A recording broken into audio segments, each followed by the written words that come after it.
Hi everyone, my name is Ashley Metcalf and I'm with Indian Health Service. We have a few brief tutorials on this site that will help you better understand contract support cost and its calculations. This presentation will cover a brief statutory overview. The definition of CSC is the first thing the agency will look to when we receive a proposal to help determine the final need. There are a couple different portions we'll look at. The first is 25 U.S.C. section 5325A2. That section says that that CSC will be an amount for the reasonable costs for activities which must be carried on by the tribal organization as a contractor to ensure the compliance with the terms of the contract and prudent management, but normally are not carried on by the respective secretary in his direct operation of the program or are provided by the secretary in support of the contracted program from resources other than those under the contract. A couple examples you can think of when you're trying to submit your proposal is normally not carried out by the respective secretary in his or her direct operation of the program. An example of that would be your single agency audit. The costs for that can be included, many times we see it included in the indirect cost pool of a tribe's indirect cost rate, or we may see it in other proposals for contract support cost. An example of a cost that is provided by the secretary in support of the contracted program from resources other than those under the contract, or B, is our Office of General Counsel. Office of General Counsel is provided, accessed by the Indian Health Service through the Department of Health and Human Services. When you present a proposal with legal representation, those costs have not been funded to you through your contract by the agency, so those are allowable as contract support costs. We see them in many different places, either direct CSC or indirect CSC. The next part we'll discuss is 25 U.S.C. section 5325A3A.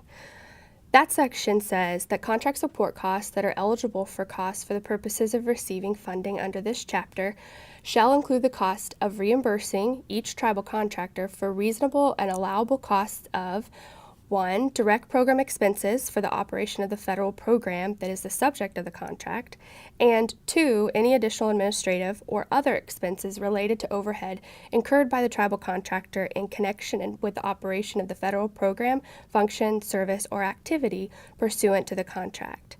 So this really gives us our two types of CSC, direct CSC and indirect CSC as identified there.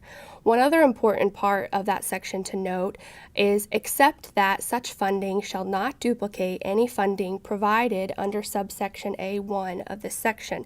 And that's your secretarial amount. It's saying we can't provide anything that was provided in the PSFAs for your secretarial amount as CSC. So it's important to note all of these things in the definition of CSC are what the agency will look at when reviewing your proposal to determine if what you're proposing is considered allowable or eligible, or what kind of need we can finally get to at the end of the negotiation to input and pay you for the year.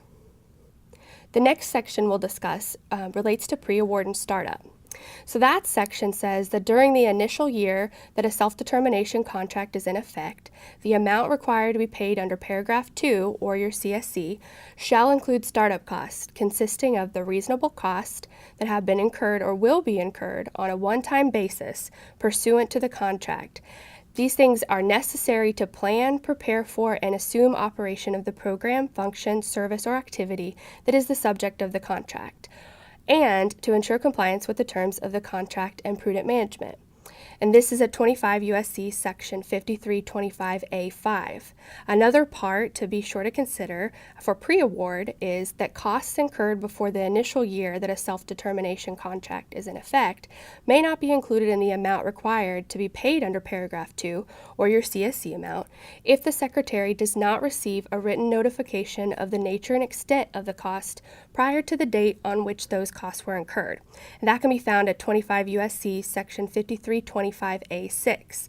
To try and help you with that notification to the agency, the IHS CSC policy includes exhibits that has template letters that you can use to submit to the agency to identify that you plan to incur those costs with the nature and extent, the total amount you expect.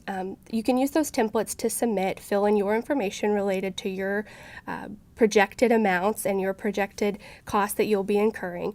And again, as stated on the other slides, IHS is going to use this definition for pre-award and startup and CSC in general when reviewing your proposal. So anything that you propose is going to have to meet all those points in the definition, including reasonableness, allowableness.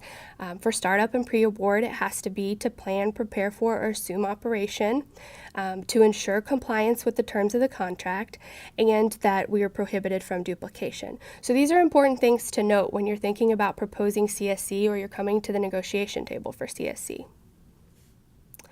So the statute gives us two categories of CSC, the direct CSC and indirect CSC. Direct CSC includes pre-award and startup. That's what we've talked about today. In additional training videos that you'll be able to access, the calculations for direct and indirect CSC will be reviewed. Please see those if you have any additional questions on the calculation, or be sure to check with your area negotiator if you have any further questions.